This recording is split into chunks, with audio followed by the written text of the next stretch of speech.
सौतेली सास का लालच। घर वालों ने दीपा को पहले ही चेता कर भेजा था कि ससुराल में सौतेली सास से थोड़ा बच कर रहना। पर दीपा सोचती थी कि अगर वो सबके साथ अच्छी तरह रहेगी तो कोई उसका नुकसान क्यों करेगा। ससुराल जाते ही पति रितेश ने अपनी पहली बात में दीपा को बताया कि वो अपनी सौतेली मां से बात तक नहीं करता। क्यों? बात क्यों नहीं करते? अरे भले ही सौतेली माँ हो, लेकिन तुमको पाला है उन्होंने ही। जिस तरह पाला है ना, उससे बेहतर होता कि मैं खुद ही पाल लेता अपने आप को।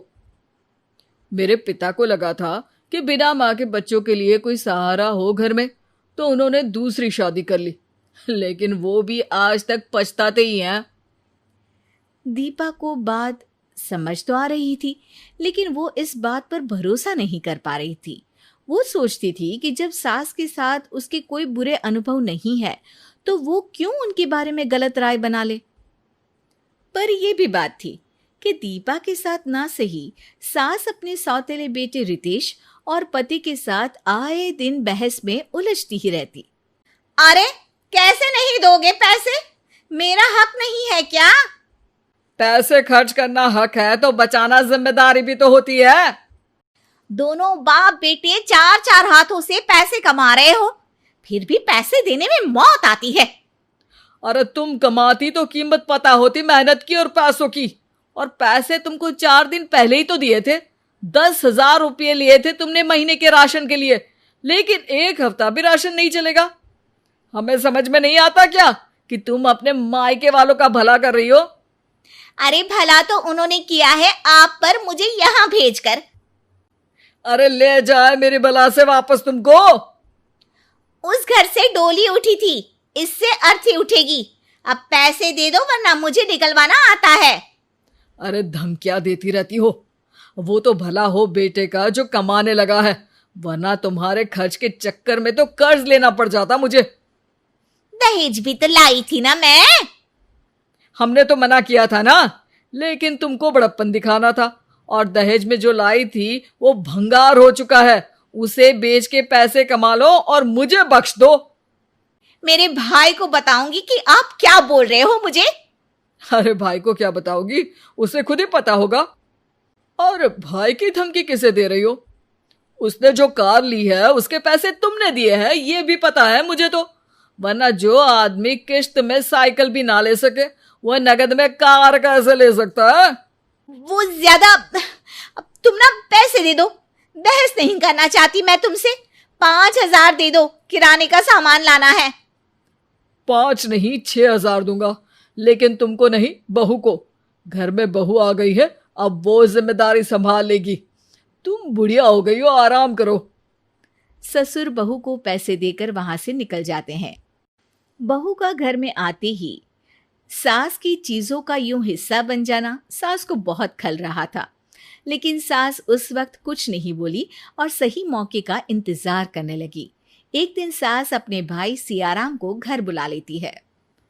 बहू के हाथ में घर की चाबी जा रही है, कुछ कर भाई, वरना घर में मेरी मर्जी नहीं चली तो तेरा भी घर नहीं चलेगा।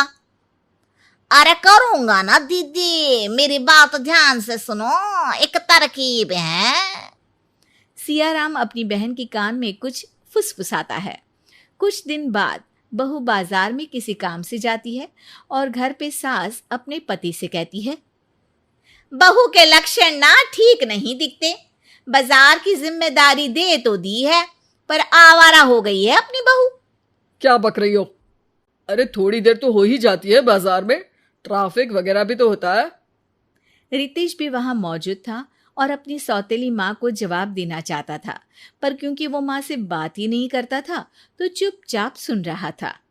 आज भी सुबह से बाजार गई हुई है, इतना सामान भी नहीं लाना था कि इतना टाइम लगे। मुझे तो कुछ गड़बड़ लग रही है। अरे बहू पे शक मत करो, कोई सबूत है क्या तुम्हारे पास? सबूत तो है। आज मेरा भाई सियाराम बहू के पीछे गया था, उसने व्हाट्सएप किए हैं कुछ फोटोज, किसी लड़के के साथ घूम रही है बहू। रितेश और उसके पिता ये सुनते ही फोटोज देखते हैं। रितेश आग बबूला हो जाता है। तभी बाहर गाड़ी की आवाज आती है। सब बाहर जाते हैं तो देखते हैं कि बहू एक गाड़ी से उतरी है और गाड़ी वाला वहां से जल्दी से निकल जाता है। देखो, छोड़ने भी आया था। वाह बहू, आते ही गुल खिला दिए। कौन था वो? अरे आपका दोस्त था विवेक, आप ही ने तो भेजा था। मैंने? हाँ, उसने बोला कि मैं रितेश का दोस्त हूँ। रितेश ने शॉपिंग में मदद के लिए भेजा है। मैं आपको घर तक छोड़ भी दूंगा।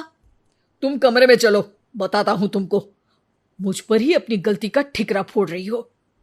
सास मन ही मन ये सोच के खुश हो जाती है कि अब तो बहू की खैर नहीं।